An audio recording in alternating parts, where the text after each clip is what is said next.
Gandang araw sa inyo mga kalapatids, Kuya Toy Bits, para magbigay ng update dito sa ating group na naman. Ito, may mga anak tong mga breeder natin. Ito lahat to mga Japan to, mga Jansen. Ngayon hinipo ko, medyo maganda pa rin ang katawan nila. Pag alis ko ng mga inakay, 25 days na po sila, 25 days pa lang ata, o 25 days na. Ito, medyo namumugad na naman, baka mangitlog na naman. Injectan na po natin ng vitamin. Mas gusto ko pong injectable kaysa yung sinusubo para sa mga breeder, flyer, saka mga stock bird natin. So papakita ko po sa inyo itong ginagawa po natin dito sa ating loop para ma-update ko naman kayo mga kalapatids. Kung matagal tayo na hindi nakakapag-upload kasi nga po busy tayo dun sa mga pagkondisyon ng ating mga nire-raise. Ito naman, halos lahat ang lalaki na nung anak. So namumugad na naman yung mga babae. Ang style ko po rito, nung kalagitnaan po ng mga anak nila, siguro mga around 2 weeks o 15 days, sinubuan ko na po itong mga breeder ng purga. Tapos binibigyan ko na rin po sila ng mga grits para maano sila, flushing. O dire-diretso, malapit na kasi magdugon, kaya hinahabol ko. Pero pang second clutch po nitong mga to, stop na po, papakawalan ko na rito uli. I-separate natin yung cock and hen. Kaya ito, papasilip po sa inyo kung anong ginagawa natin dito sa ating group. Ito nga, nakapaglagay tayo ng gamot dito sa nakapasalamin ako kasi baka masobrahan po natin yung dosage. Kailangan sakto lang.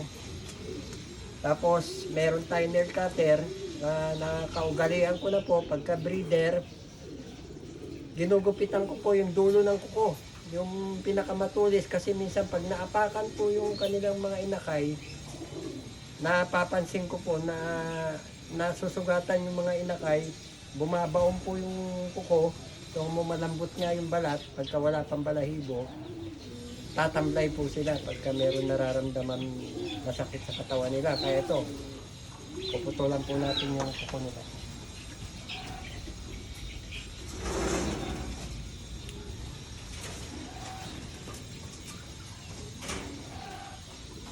Oh, grabe pa ang katawan hindi nagbago. Ayan solid, laki ng katawan. Kaya pwedeng ituloy. Pag pumayat, stop. Hindi muna natin paitlogin. Siyempre nagsubo po, kawawa naman. Lalo na pag pumayat. Ito, grabing katawan.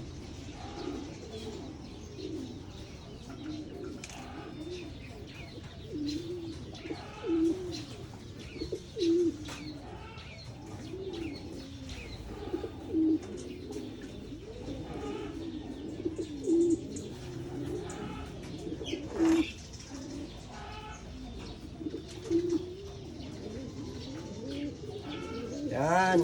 Dito na po ang sistema ang ginagawa ni Kuya Toy Bits dito sa pag-aalaga niya ng kalapate. Grabe laki ng katawan. Hindi na ngayayat. Tapos itong dulo po ng kanilang mga kuko, tanggalin po natin yung matulis.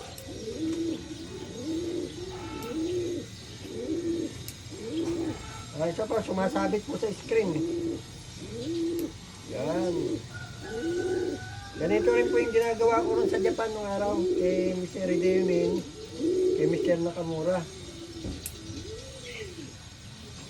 Yun. So ito po yung katawan niya, kaya tuloy po, pwede natin ituloy dahil laki ng katawan. Hen Jansen po, 019.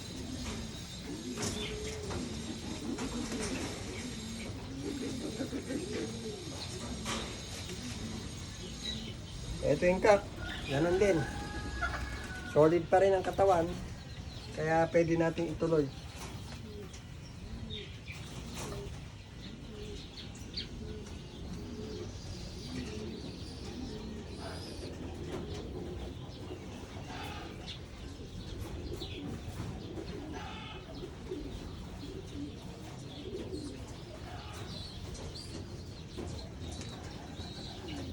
Medyo matrabaho, pero ganyan talaga. Kung gusto mong magandang kalidad po ng mga inakay, dapat nasa kondisyon din ang mga breeder.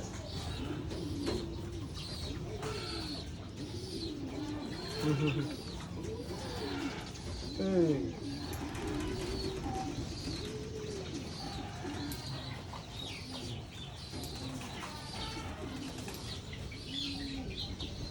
Huwag nyo na po sa sobrahan, yung dulo lang, yung matulis. Kasi nagdudugo. Eh.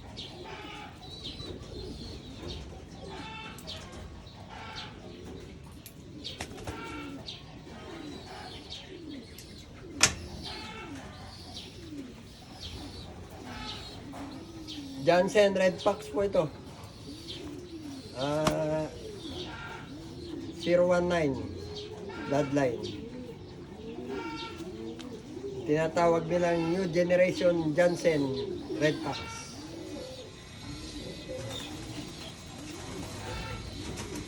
Yung anak po, papakita ko muna sa inyo. Ayan po, binigay sa aking anak.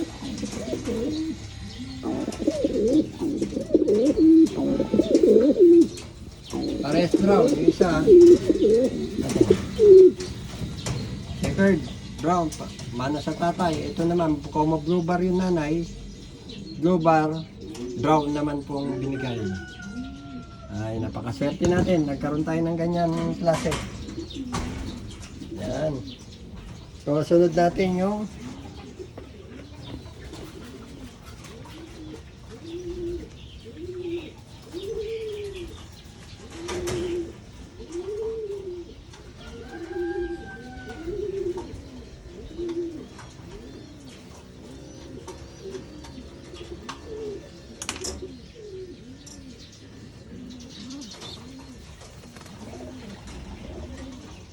mumukol na po ang puwet. Malapit na to.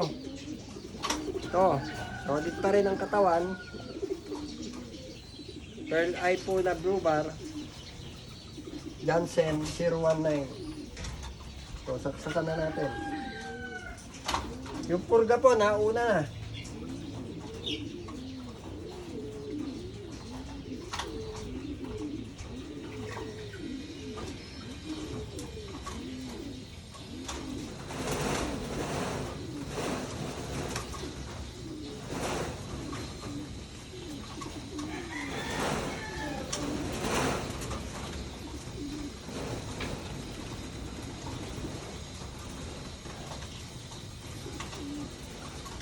Muna natin ang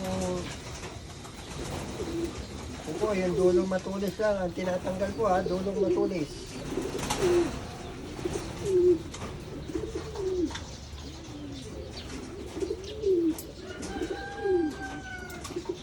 Yun.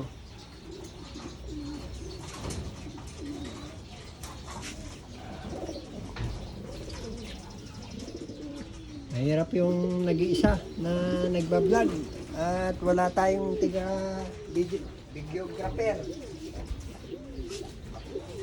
Tignan natin yung cup. Ito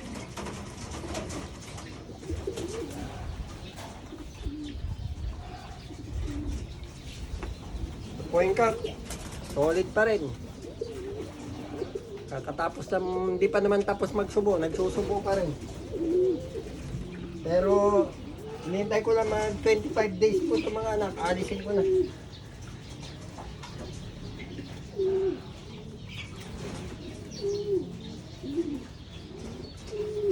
25 to 28 days po. Depende sa size. At saka pag nakita nyo na medyo nakikiagaw na sa pagkain, goods na po yun.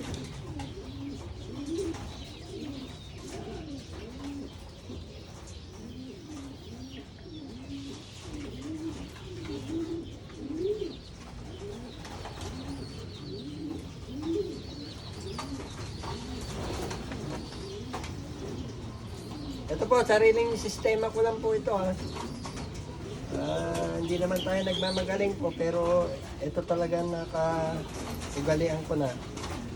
Pagka nagbe-breed, nung nandun pa po tayo sa Japan, ganito na talagang ginagawa ko. Kasi naobserbahan ko po, pag naapakan yung inakay, natutusok. Lalo na pag maliit pa. Yan. Third eye na naman. Halos third eye lahat pagka Jansen.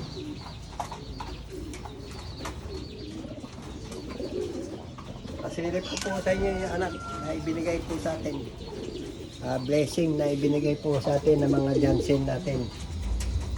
Yan o. Yan po yung binigay na anak. Swerte po tayo at meron tayo mga ganitong bloodline na naparating dito sa Pilipinas. Kung nataunan po natuloy sana yung ating mga kalapati mismo na napadating dito sa Pilipinas. Ang usapan po namin ni Mr. Deunin, kung natuloy po yung almost 300 birds, ibibreed ko po dito at i-introduce niya ako dun sa mga Taiwanese at saka Chinese na mga dating bumibili sa kanya na ang breeding po ng Mr. Deunin line nasa Pilipinas na. So sila ang bibili sa atin dito sa Pilipinas. Ayun po ang usapan namin, pero hindi nga po natuloy. Nagbakasakali kami sa makapagparating ng itlog. Ayun naman, awa naman ng Diyos at nagkaroon tayo, napisa. Yung ating mga itlog na nadala, ito na po sila. So yan po yung mga Jansen natin, island born.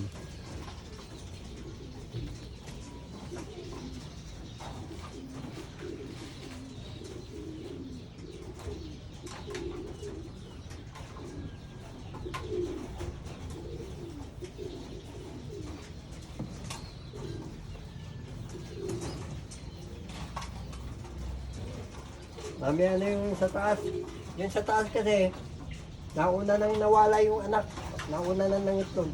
Pero sasaksakan ko pa rin para may makondisyon yung katawan niya pagka napisa yung kanyang itlog at magsusubo rin sa mga inakay niya.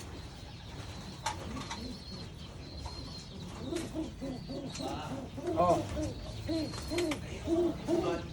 Ha? Wala, lumipad lang galing sa kabila.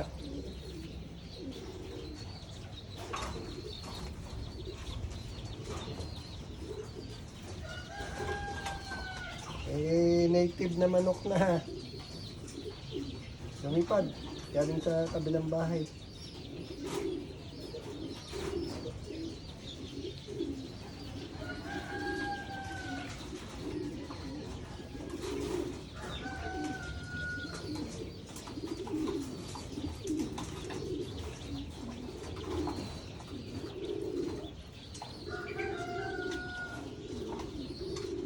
Kanina cock and checkered, ngayon naman hen.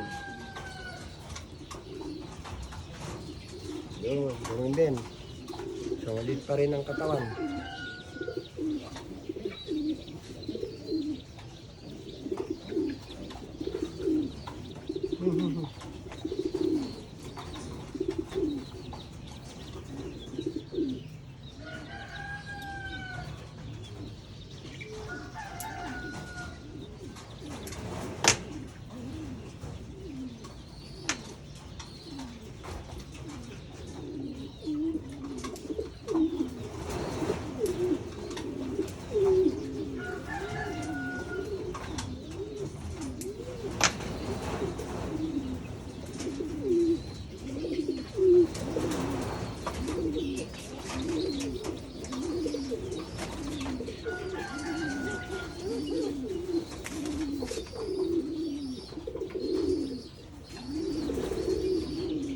Yung cup. Grabe yung pagka-pearl eye niya, talagang puti na. Katawan niya, solid. Nagsusubo pero maganda pa rin ang katawan.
po sa inyo yung anak nito.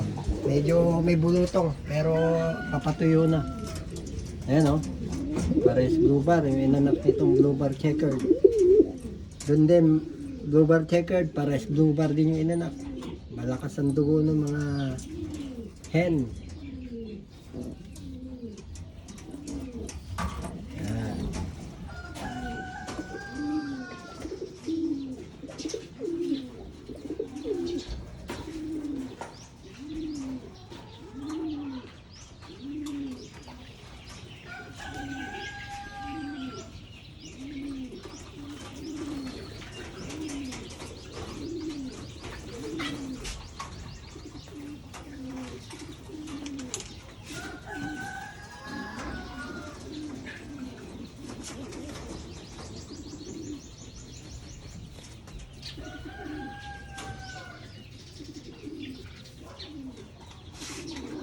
Dito mukhang babae oh. Mukhang hen. Pero kak siya. Katawan niya solid pa rin.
Ang liit na hen. Ito yung naglalabas ng ganitong kulay na Jansen. Solid pa rin ang katawan pero hindi gano. Kasalukuyan kalakasan magsubo dahil yung mga anak medyo maliliit.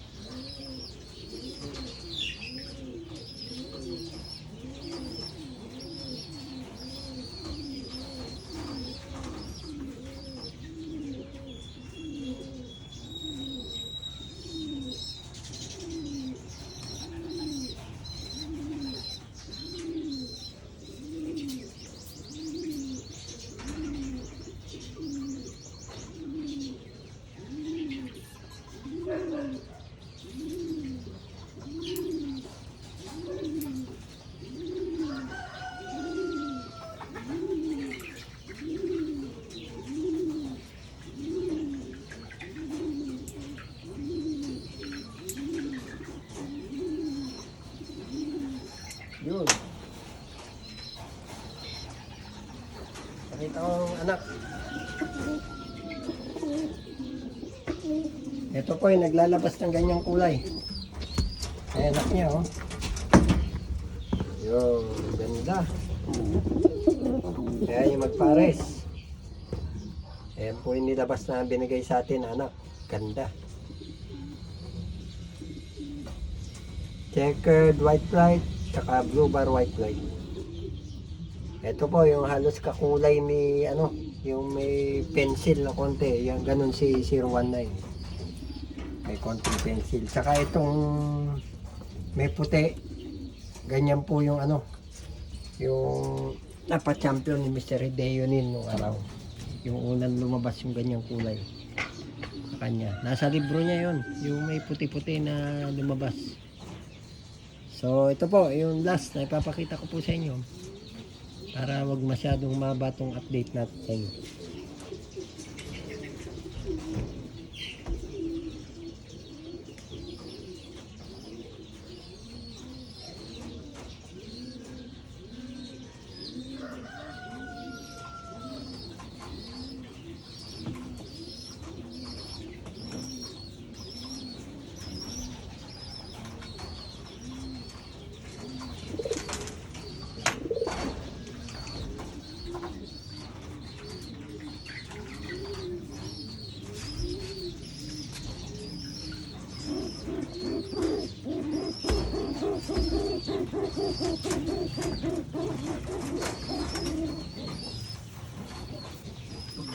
lalim mo naman.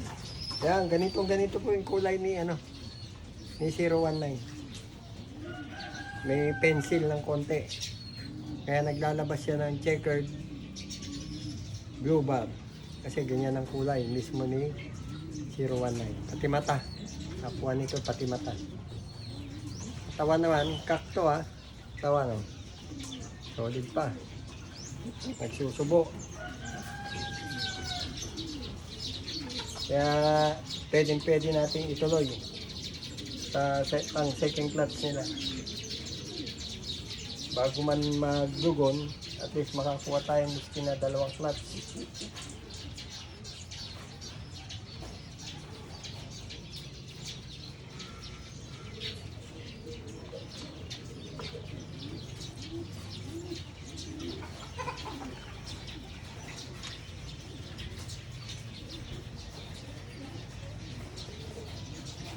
Marami pa. Mamaya dito tayo sa Gordon. Tapos dun tayo sa Auto Winner. Luis Opel sa Auto Winner. Medyo hindi na po natin papakita sa inyo at masyado na mahaba. So putol. Ganun din ang gagawin natin dun sa iba. Ganito rin.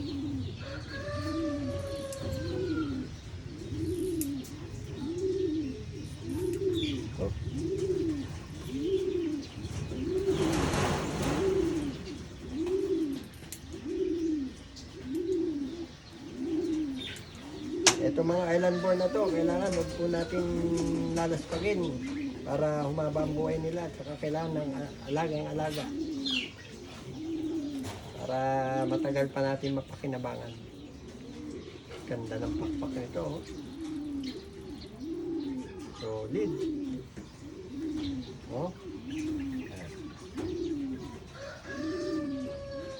Tapos lakas. Lumalaban, pag inunat, nanginginig. Babibrate. Bila.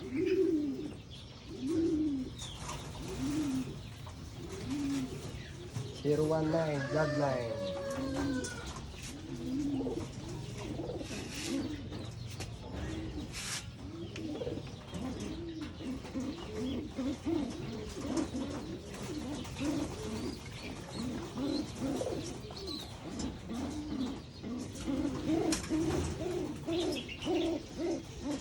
Ano naman tsokolada. So ito yung pair niya.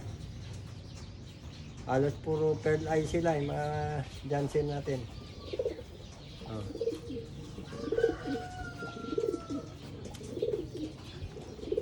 Tawan po. Solid pa. Tama-tama. Naka-prepare po mga itlog uli. Kaya kailangan ng asikaso. Sandali.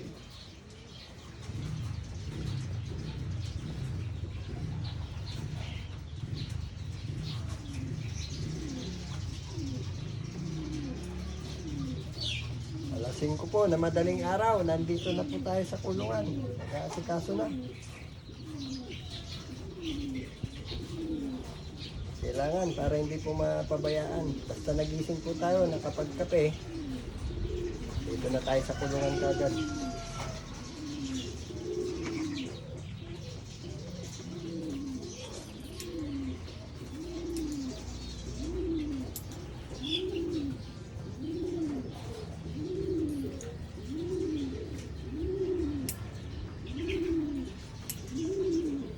Doon nga po pala sa libro ni Mr. Deunin, yung mga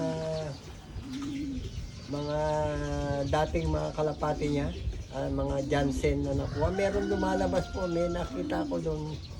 May konting balahibo sa paa. Naglalabas din pala ang Jansen ng konting balahibo sa paa. Tapos, nire-review ko po, tinitignan ko yung mga magiging throwback ng mga breeding. Kaya, para maganda po ang sinusundan natin na linyada, i-reviewin po natin yung mga lolo-lola nila, yung mga nakaraan, kung ano po yung mga itsura, mga kulay. Yun nga po, may nakita ko doon sa isang libro niya, merong konting balahibo sa paa. Kasi po, mga Jansen ni Mr. Ray Deonin, 8 young bird, tsaka 2 old bird, kasama na ron si 019 at saka si Blowy 2000.